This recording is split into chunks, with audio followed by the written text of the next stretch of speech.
Assalamualaikum warahmatullahi wabarakatuh. Sebelumnya perkenalan dahulu ya. Di sini saya bernama Nida Loka Damayanti. Kita di sini akan membahas tentang masa kejayaan Islam.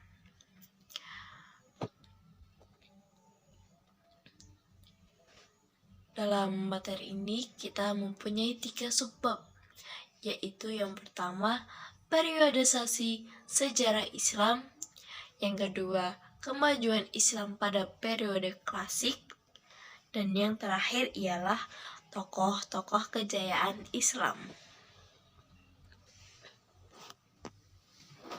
Yang pertama ialah periodisasi sejarah Islam.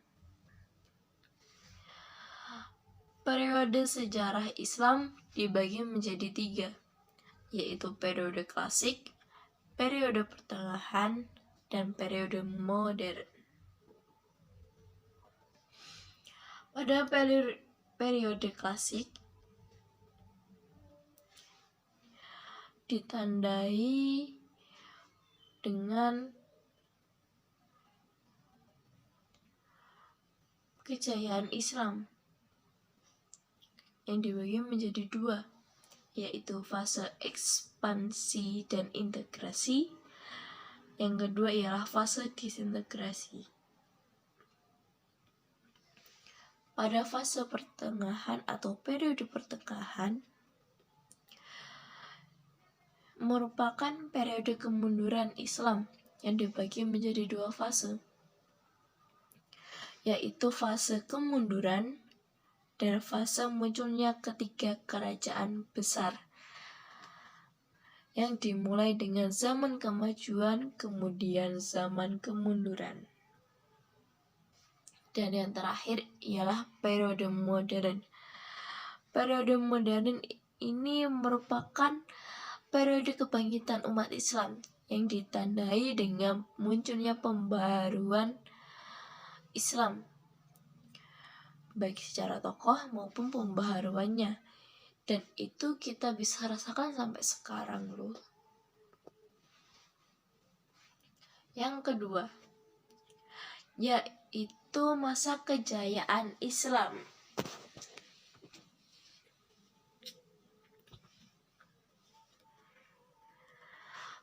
Masa kejayaan Islam terjadi sekitar tahun 650 hingga 1250 Masehi.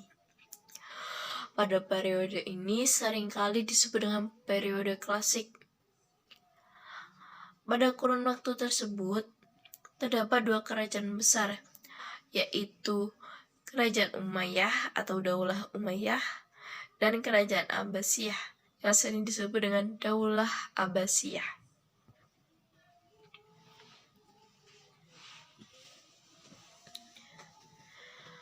Perbedaan dari Bani Umayyah dan Bani Abbasiyah. Kalau Bani Umayyah ditandai dengan meluasnya wilayah kekuasaan Islam dan berdirinya bangunan-bangunan sebagai pusat dakwah Islam.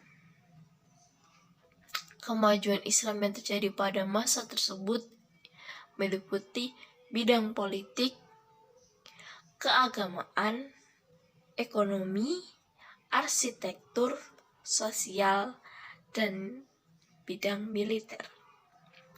Sedangkan pada Bani Abbasiyah ditandai dengan pusatnya perkembangan ilmu pengetahuan. Kemajuan Islam pada masa ini meliputi ilmu pengetahuan, ekonomi, arsitektur, sosial, dan bidang militer. Faktor pendukung pada Bani Abbasiyah yaitu yang pertama, konsistensi dan istiqomah umat Islam kepada ajaran Islam. Yang kedua, ajaran Islam yang mendorong umatnya untuk maju. Yang ketiga ialah Islam sebagai rahmat seluruh alam atau rahmatan lil alamin. Dan yang terakhir ialah Islam sebagai agama dakwah sekaligus sebagai keseimbangan dalam menggapai kehidupan duniawi dan ukhrawi.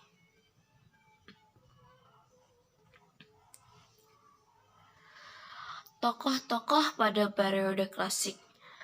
Yang pertama ialah ilmu filsafat. Tokoh-tokoh tersebut pada periode klasik sungguh banyak. Namun di antara yang paling terkenal ialah Al-Kindi, Al-Farabi, Ibnu Majah, Ibnu Sina, Al-Ghazali, dan yang terakhir ialah Ibnu Rushd. Sedangkan pada ilmu hadis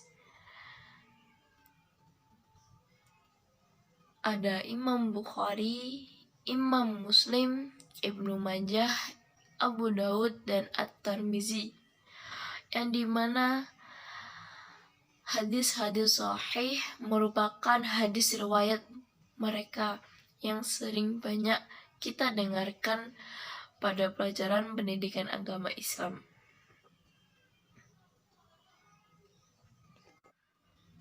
Oke, teman-teman. Untuk subbab ketiga akan kita lanjutkan pada pertemuan selanjutnya ya. Oke. Dari sini bisa kalian isi di kolom komentar apa yang kalian kurang pahami tentang dua subbab tadi. Silakan diisi di kolom komentar. Nanti akan saya jawab.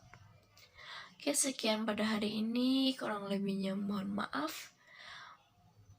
Terserah belajar tentang agama Islam, baik untuk diri sendiri maupun untuk lingkungan sekitar. Dan tujuan kita untuk menambah ilmu agama, menjadi umat yang lebih baik. Sekian. Wassalamualaikum warahmatullahi wabarakatuh.